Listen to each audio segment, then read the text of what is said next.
বন্ধুরা, নাস্ট্রাডামস নামটা শুনলেই আমাদের চোখের সামনে ভেসে ওঠে রহস্য, আতঙ্ক আর ভবিষ্যতের অদ্ভুত সব ভবিষ্যৎবাণী। প্রায় 5 শতাব্দী আগে লেখা তার লেস প্রফেটিস বইয়ের কিছু অংশে এমন সব সংকেত আছে যা আজকের পৃথিবীকে ভাবিয়ে তোলে।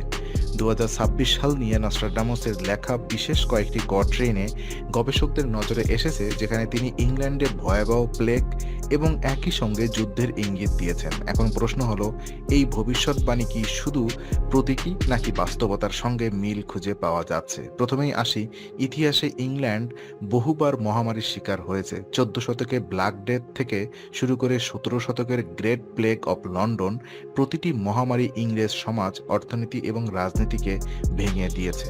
নস্ট্রাডামস হয়তো তার ভাষায় এই অতীতের প্রতিফলন দেখেই ভবিষ্যতের জন্য ভয়াবহ সতর্কবার্তা দিয়েছিলেন।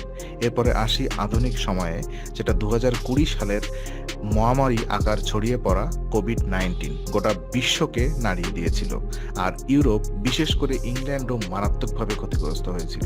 অনেক গবেষক মনে করেন নস্ট্রাডামস যে নতুন প্লেগের কথা বলেছিলেন তা হয়তো কোভিডের পরবর্তী কোনো রূপান্তরিত রোগ, নতুন কোনো ভাইরাস কিংবা জলবায়ু পরিবর্তনের কারণে ছড়িয়ে পড়া অজানা ব্যাধি হতে পারে। কিন্তু নস্ট্রাডামস এখানেই থেমে যাননি। তিনি লিখেছেন, মহামারীর মাঝেই দ্বীপ রাষ্ট্রে আগুনের যুদ্ধ শুরু হবে। বিশ্লেষকরা বলছেন এটি সরাসরি ইংল্যান্ডকেই নির্দেশ করছে, কারণ সেটি এক দ্বীপ রাষ্ট্র যার চারপাশে সমুদ্র।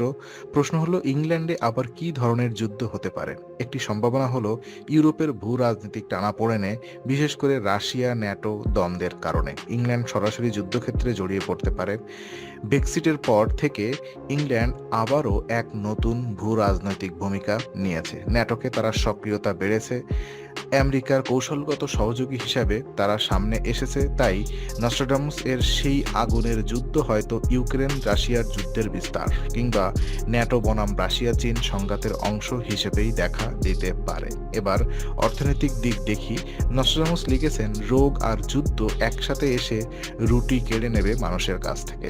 ইংল্যান্ড যদি একদিকে মহামারীতে ভোগে আর অন্যদিকে যুদ্ধে জড়িয়ে পড়ে, তবে তার অর্থনীতি ভয়াবহ সংকটে পড়বে। খাদ্য ঘাটতি, জ্বালানি সংকট, শিল্পে পতন, এসব মিলিয়ে পুরনো ইউরোপীয় অর্থনীতি কেঁপে উঠতে পারে। এর প্রভাব সরাসরি বিশ্ববাজারে পড়বে। বিশেষ করে উন্নয়নশীল দেশগুলো ভয়ঙ্কর মুদ্রাস্ফীতির মুখে পড়বে। 2022 সালে ইউক্রেন যুদ্ধের সময় আমরা দেখেছি কিভাবে ইউরোপের জ্বালানি সংকট বিশ্ববাজারে ভয়াবহ প্রভাব ফেলেছিল।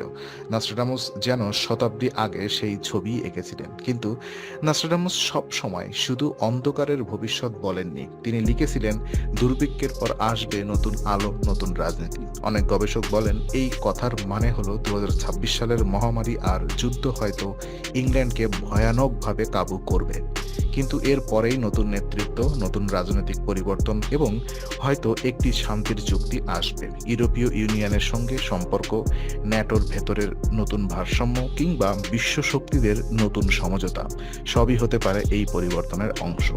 তাহলে কি নস্ট্রাডামস সত্যি ইংল্যান্ডে 2026 সালের জন্য ভয়াবহ সংকটের পূর্বাভাস দিয়েছিলেন?